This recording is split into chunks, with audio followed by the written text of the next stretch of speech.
Hello everybody, it's Mimberly and welcome back to the channel. Now, following the bit on the depressing side video that we released yesterday, we are back with Love and Deepspace. Now, Destined Dawntide, I fucked up that pronunciation, but this is Rafayel's card. So, I was supposed to get this out on Monday. It's now Thursday. I'm really sorry. I had to take a couple of days break, so... Okay. A small speedboat cuts through the azure waters. An island appears, but there's no trace of Mo Art Studio, which was built on it. In its place stands an unfamiliar landscape.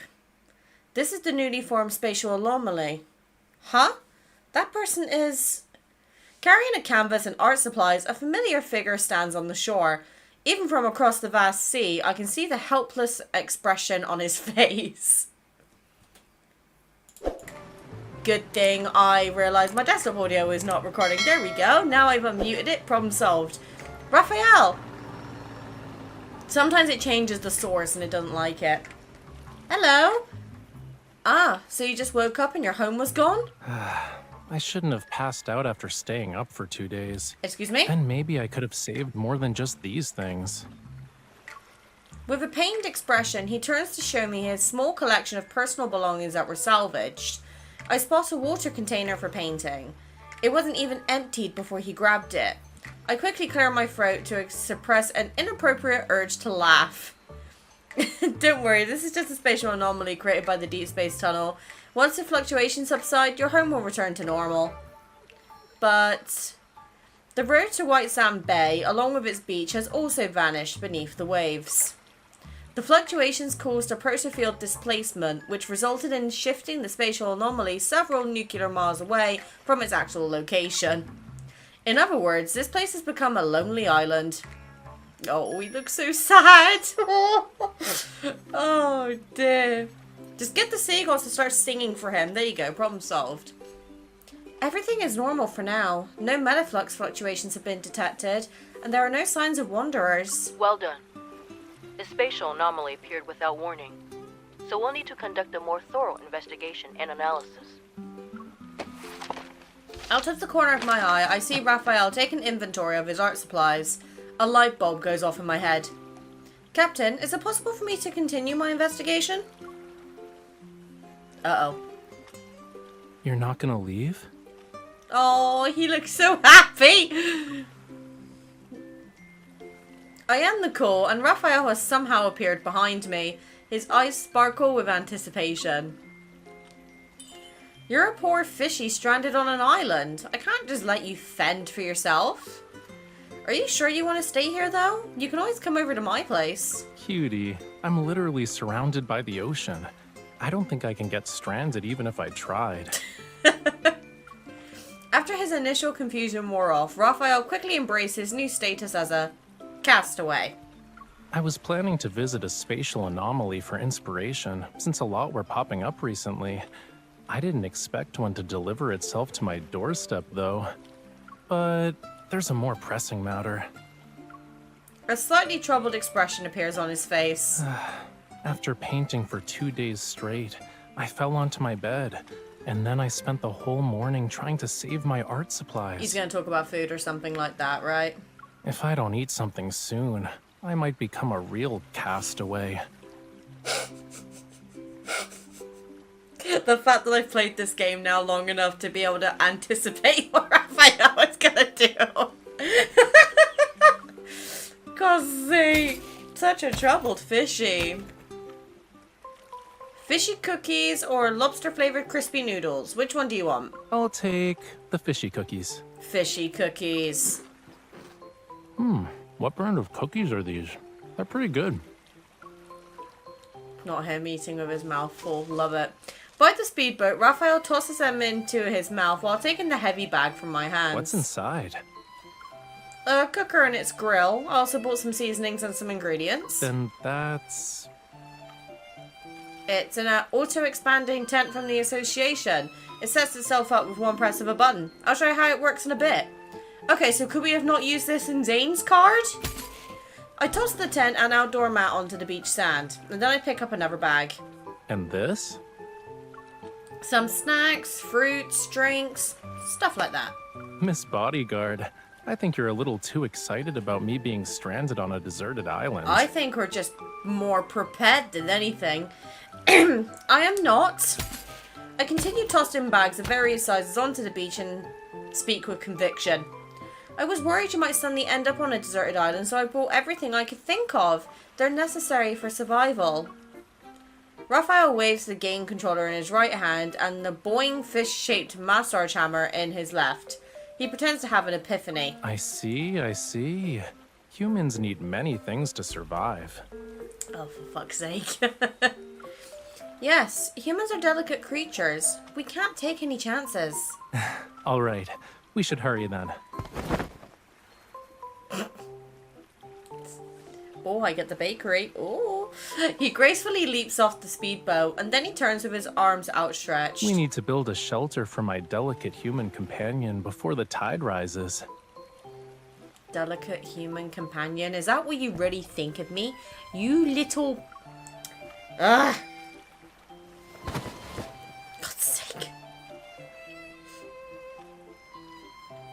After finding a nice flat spot and successfully setting up the tent, I'm about to show off my handiwork to Rafayel when...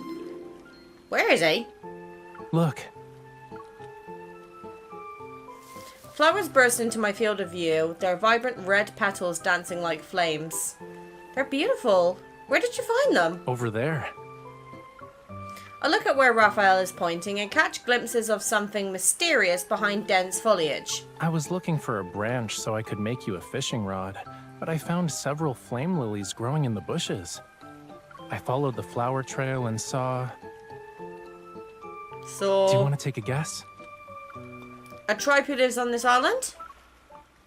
This is a good Rafayel. They might tie us up and feed us to the fish. I pretend to be scared and grab his hand. Oh boy. The seasonings you brought are gonna come in handy, you know. Can you sprinkle more thyme on me?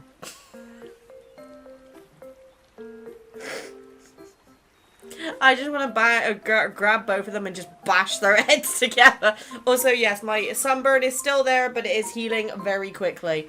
Thank you after some moisture and a shit ton of aloe vera. Rafayel gently squeezes my hand as he leads me across the soft sand. We followed the trail of flowers. An arc of light shines over the horizon, its golden brilliance cascading to the center of the island. It reveals ancient ruins that rise and fall with the land. I'm getting better at my reading, and I'm really happy about this.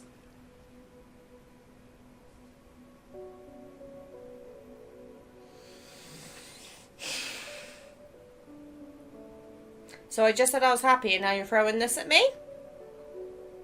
Infold, why you do this to me? Withered stone pillars stand in solemn silence. Vibrant lines cling tightly to their surfaces as if they were nature's radiant tattoos. There are sand-covered ruins and crumbling walls as far as the eye can see. With a low, mournful sound, the sea breeze passes through the cracks in the stones. This doesn't look like a tribe's home. It's more like the ruins of an ancient temple. In the center stands a weathered alcove.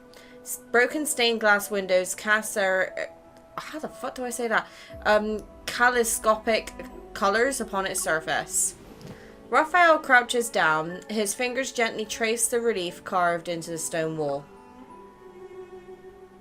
This is... What is it? When Rafayel doesn't answer, I lean in to examine it. The intricate carvings are detailed. While a lot has been worn away by wind and sand, I can still imagine their original magnificent.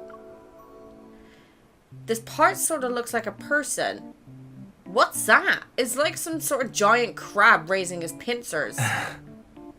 I'm sorry to disappoint you, but that giant crab is Lemuria's sea god. Excuse me?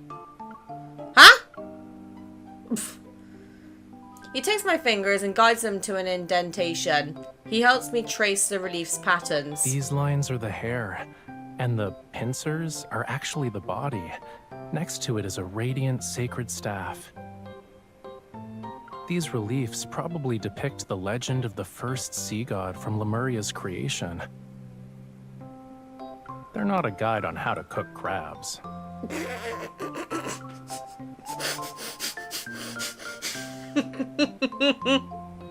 That threw me off. I'm sorry, I was rude. But how do you know for sure that this is Lemuria's sea god? I can tell just by looking at it. Seeing Raphael's matter-of-fact expression, I wonder if this is some kind of special sense that only Lemurians have.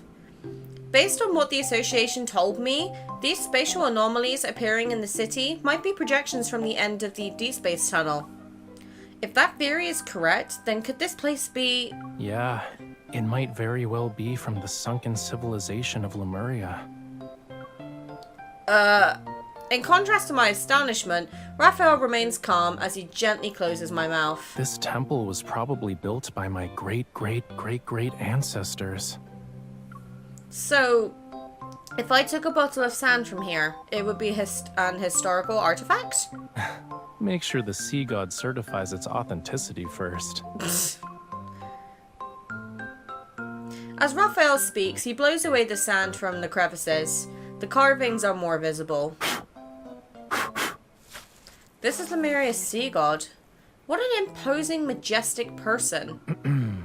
You know, there's also a young, good-looking one. You know what? When I first started playing Love and Deepspace, I thought Rafayel was just gonna be the dramatic queen of Love and Deepspace, and he still is.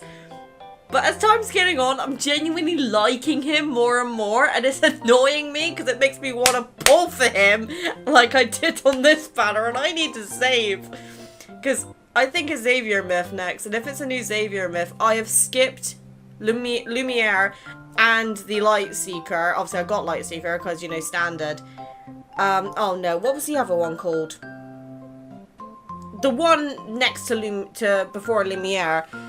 I skipped both of them, and I always said that if Xavier got rerun, like, again, or a new myth came out for him, I'd go for it, because I do think Xavier's definitely got some of the best gameplay aspects, but they just keep timing him so rubbishly.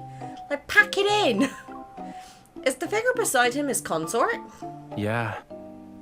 The sea god brought coral branches and conches when he asked her to be his bride. Wow, the sea god knows how to be a romantic, huh? Oh. Okay, the music's changing. Oh. He tucks something behind my ear. I reach up and feel soft flower petals. A flower? Where do you... You don't like it?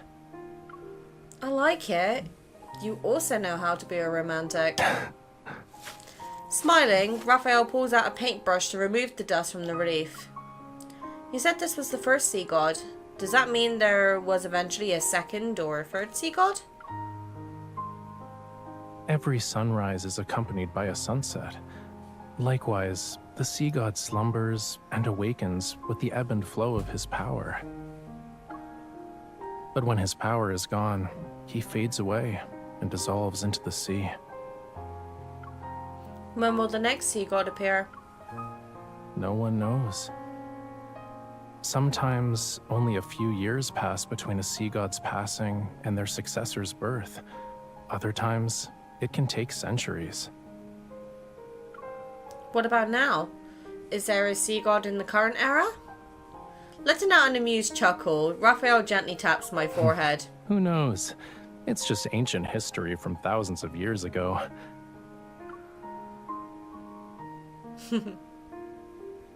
Let's go.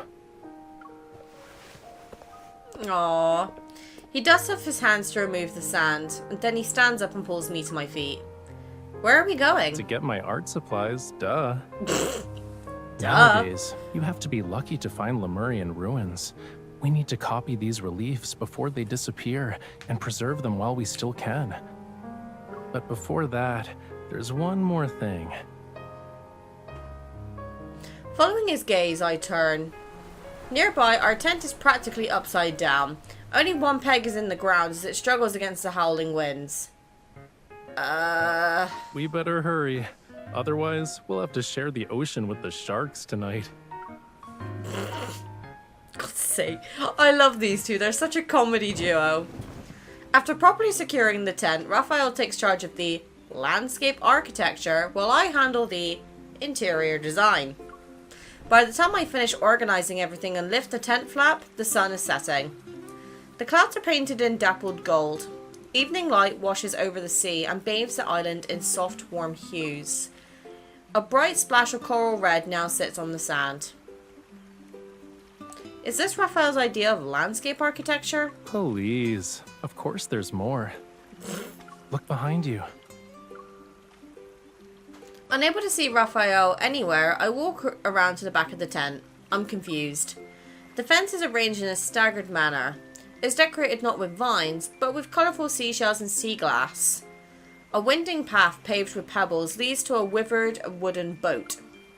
Crystalline waves dance across the boat's hull. There's no question about who painted them.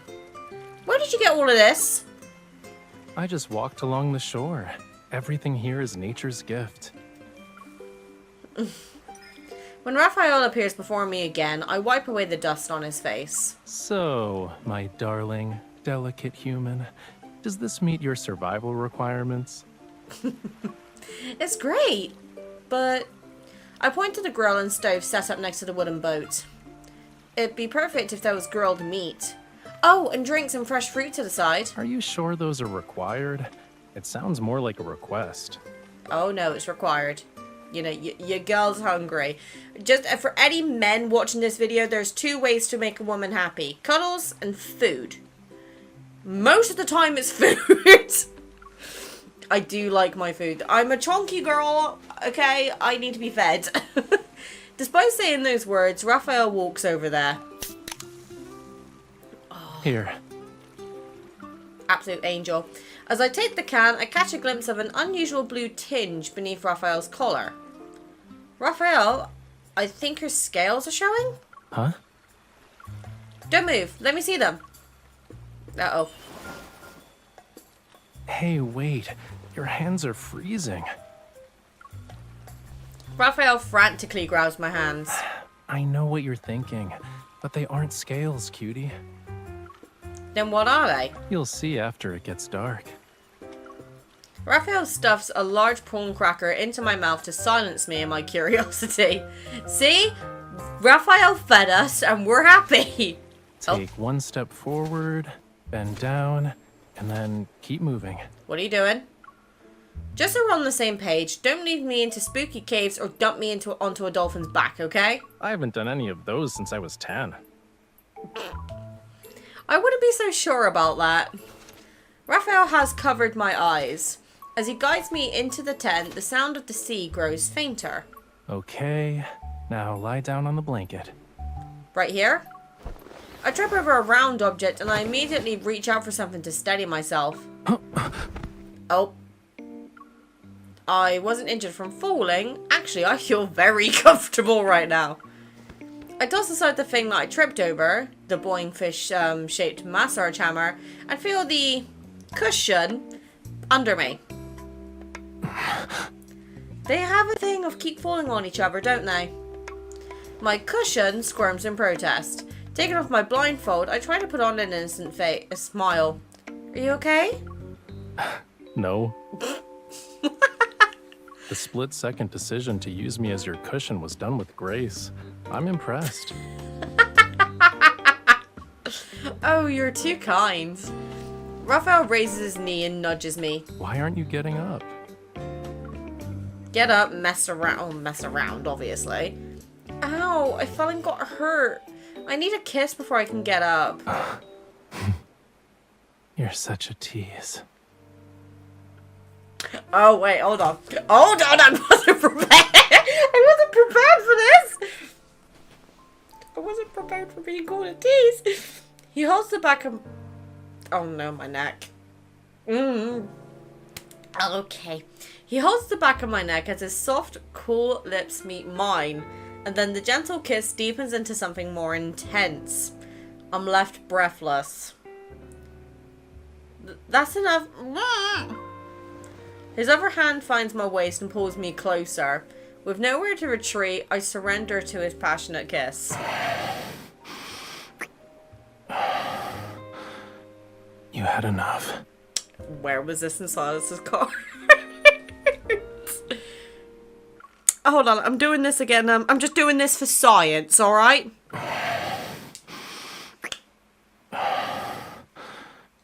You had enough. No! No, I'm not. I need another spicy banner, man. I need another spicy banner. My wallet won't be able to handle it, but you know for a fact your girl will definitely take it. You're such a tease. I try to calm down and sit up, but Rafayel shifts to his side and gently guides me to lie down next to him. Can you tell me why you were being secretive this afternoon? Lie down and look up.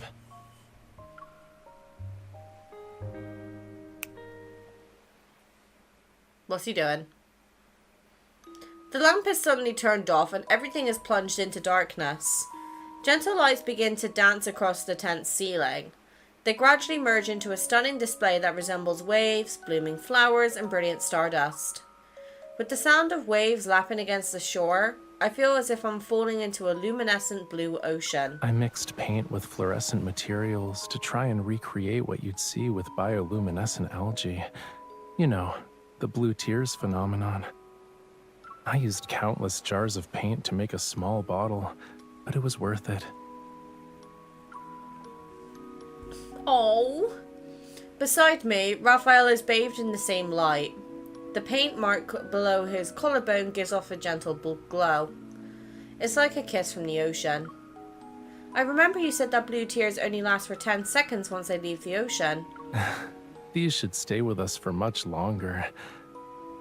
Or at least until you wash them off. I wouldn't do that. As I gaze quietly at the blue sea, I remember the equally magnificent reliefs I saw in the ruins.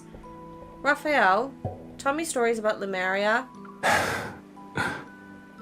Do you remember the Tome of the Sea God? They say it contains the entire history of Lemuria, which spans countless millennia. It also has prophecies that were passed down for generations. Rafayel moves his fingers, and the glowing patterns transform into mysterious images. What tale do you want to hear about first? Oh, and before I begin... Amidst the sound of distant waves, his voice takes on the flowing sea's soothing quality. Everything I'm about to tell you is nothing more than a myth. Please tell me I'm not the only one who could fall asleep to that.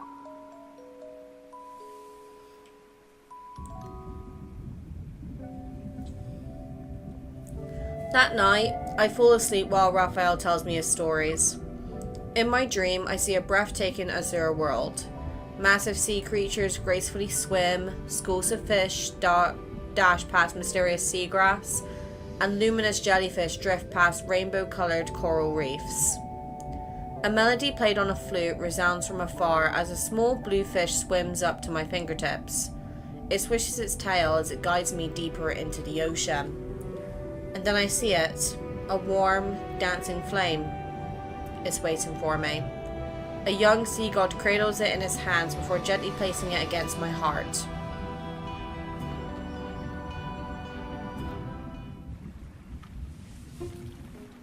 Over the next few days, I focus on investigating the spatial anomaly, while Rafayel focuses on sketching the ancient reliefs. Aside from researching the ruins, he seems to be thoroughly enjoying this stranded on a desert island situation. For example... Oh god. What's this? When I return from my investigation that day, I find a wind chime made of seashells hanging by the door. I wanted to make a paint organizer, so I collected some seashells. But then I realized I collected too many, which is why I made the executive decision to use them all. The table is covered with several sea organizers, shell pen holders, and a row of little birds composed of shells. Look at this. Doesn't it remind you of the seagull that stole your bread yesterday? And then... he loves it. These are... They're sea lanterns. Isn't it obvious? Several sea lanterns are scattered across the ground. Meanwhile, Rafayel carefully removes excess wood with a small knife. I thought you didn't believe in sea lanterns and other wish-making customs. Yeah, I don't. but I thought you might want to try it. Aw. Well, you aren't wrong, and we need your fire here. You know, you're getting really comfortable with bossing me around. Too comfortable, in fact. Yeah, it's one of my talents.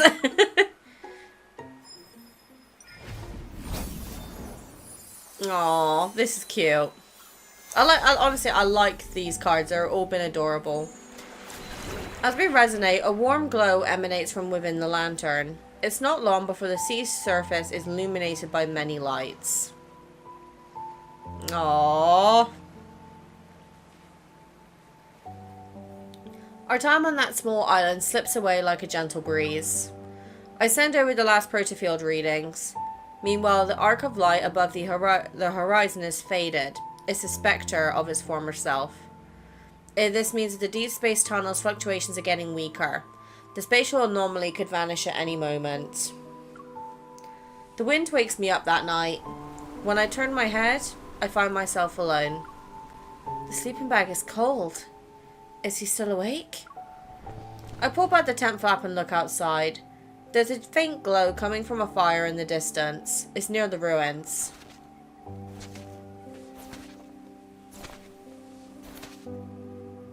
Oh, don't you dare. Oh, he's in a different outfit today. In flickering firelight, Rafayel sits before a centered stone wall. His thin charcoal pencil makes soft scratching sounds as it moves across the paper. You're awake? Hey. Using his free hand, he lifts the blanket from his shoulders. I move closer, and he wraps the blanket around us. Can't sleep? I just wanted to finish the remaining sketches, that's all. The paper is filled with mysterious, otherworldly drawings. I can vaguely make out the figure of the sea god. It's been a few days. Have you made any new discoveries? I wouldn't call them discoveries, but I did learn about a few things that weren't mentioned in the Tome of the Sea God. Oh? For example, the sea god tried to win over his beloved in a variety of elaborate ways. I also found out how many times he stumbled. I feel bad for him. Even these embarrassing moments were recorded by your ancestors so we could laugh at them today. I'm guessing the sea god won his beloved's heart in the end, right? Otherwise there wouldn't be more to the story. You're correct. Yay. The sea god and his bride lived together for all of eternity. Their power watched over Lemuria as the ocean thrived. That's a textbook example of a happy ending. And it's not how it ended. Huh? The true ending is right here. Raphael's finger hovers over the carved relief. The ancient people of Lemuria believed the sea god would protect them forever. That's why they built this temple. It was to record their legend and pass it down. They must have believed these carvings would stand the test of time as a Lemurian monument.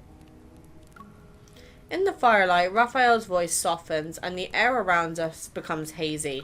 Yet the temple was eventually abandoned. Their civilization sank into the deep sea, and Lemuria was reduced to nothing in that abyss. Clearly, the sea god failed to protect his people. It's just a myth. Yeah, that's why I don't believe in things like legends. The charcoal pencil meanders across the paper. It leaves meaningless lines in its wake. Whether it's a sculpture or a painting, art is just one way to capture a scene, to preserve a moment in time. But sculptures crumble, and the colors in paintings fade. Our humble efforts are powerless against time's relentless march. But here you are, still drawing. I tap the paper in his hand. Deep down, you instinctively wish to preserve something, right? Don't you think it's contradictory? I know nothing lasts forever, but I still want to keep trying. I cup his face in my hands, and then I squish his cheeks. Raphael, you silly fish. Why are you calling me a fish again? You've already captured thousands of beautiful moments. They're anything but meaningless attempts. but I'm not satisfied with that. He lowers his head and embraces me. His warm breath tickles my ear. I want to capture more moments. Every single second of being stranded on an island with you. I want to preserve it all. Oh my god, don't whisper like that. Holy shit. I hug him back, and when I see the arc of the light above us, a thought appears in my mind. Can I do anything to make this moment last forever? I'm not sure when I dozed off, but when I open my eyes again, I find myself wrapped in a blanket. I'm inside the tent. Art supplies and sketches are stacked on the table. Rafayel finished all of his drawings.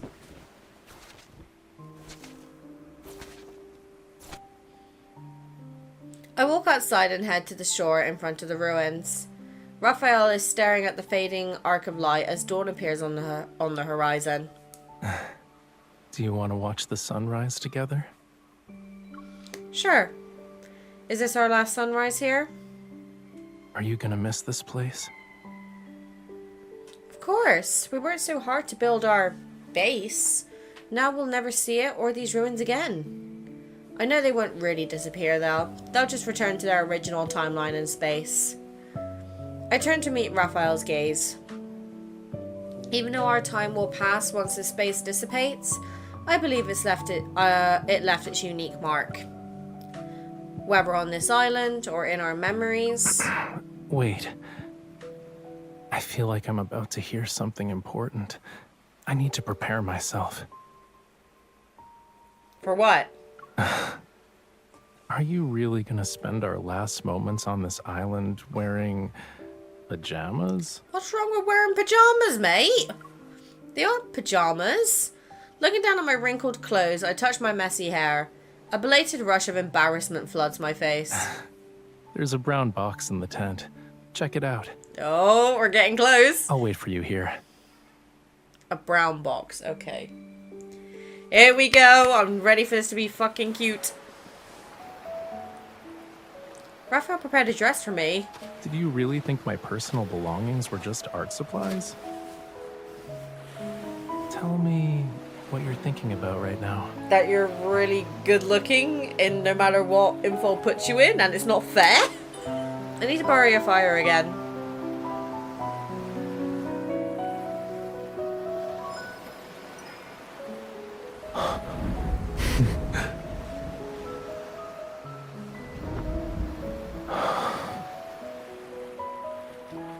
Aww. I know it's just a simple token. My fire combined with your flower, it's anything but simple. Do you know what it means to have this as our witness? Then, in return, I'll give you the entire ocean as my gift.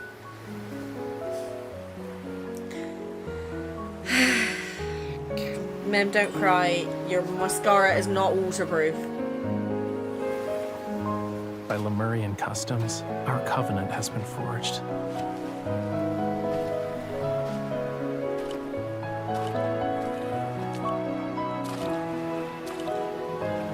She really does look like the Sea God's bride, doesn't she?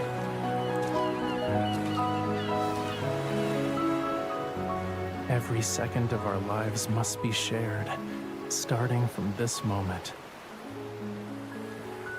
If this vow actually represents eternity, will you give me the chance to prove myself worthy of your devotion?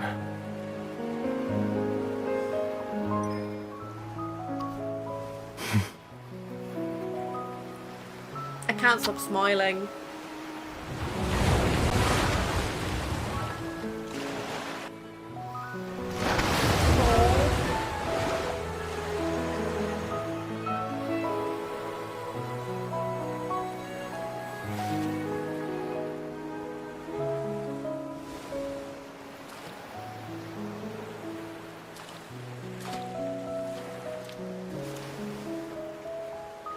Would you like to share this moment with me, cutie?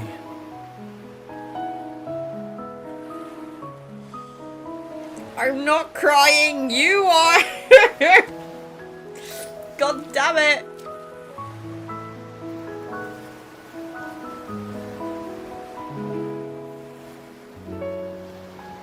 All right. Can you lower your head a little?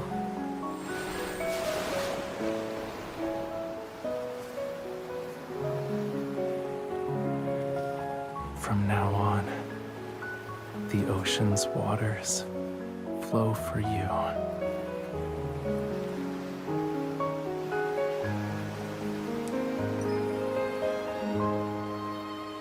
And to my sea god, I will offer my most sincere devotion.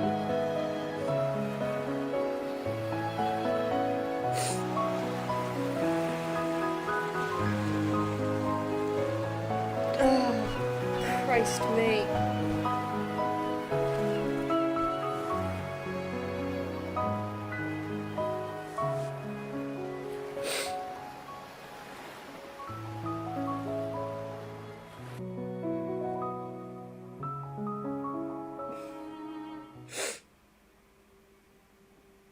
Oh, this game. God damn it! Ugh.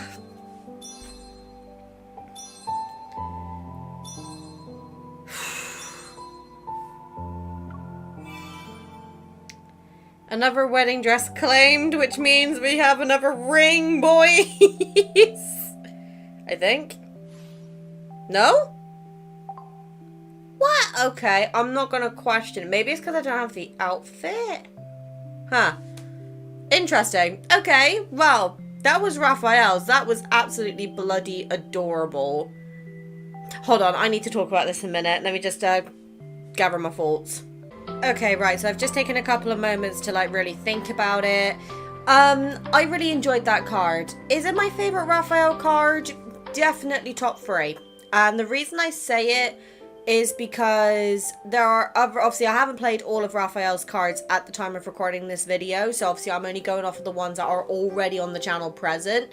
The thing that I like about these wedding cards, obviously I've only played through Silas's, Zane's, and now Rafayel's. We've still got Xavier and Caleb's to go, but I really like the references to the myths that are being subtly implemented. So for example, in Silas's card, you had the church, which is obviously related to the dragon myth. There was also multiple other references in there that like the constant mention of doomsday, that sort of thing.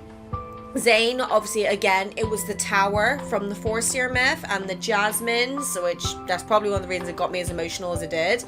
And then obviously with Rafayel, you had the ruins there from the Golden Sands myth, and other things like that being, you know, the sea god's bride, multiple times to win her over, didn't work, you know, that sort of thing.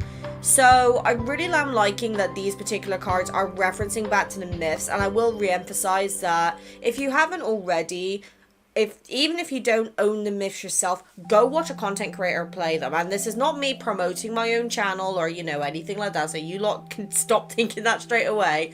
The reason I say it, I feel like if you've played the myths for the game, you appreciate the lore. Because whenever something is mentioned in the main story, if you've not read the anecdotes, the world underneath stories, and the myths, you can miss so many references, which means certain moments will not hit as hard.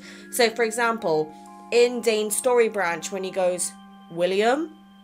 If I had not read that anecdote, I would not have known that that was a reference to what happened on Mount Eternal and other things like that. Now, I will give the disclaimer again that I am not the best when it comes to remembering the references. You guys are really good at picking those out and reminding me, so I always appreciate those comments. Thank you for letting me know.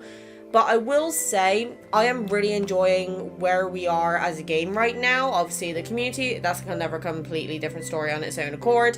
But I really am liking where we are going with the game when it comes to the mixture of content.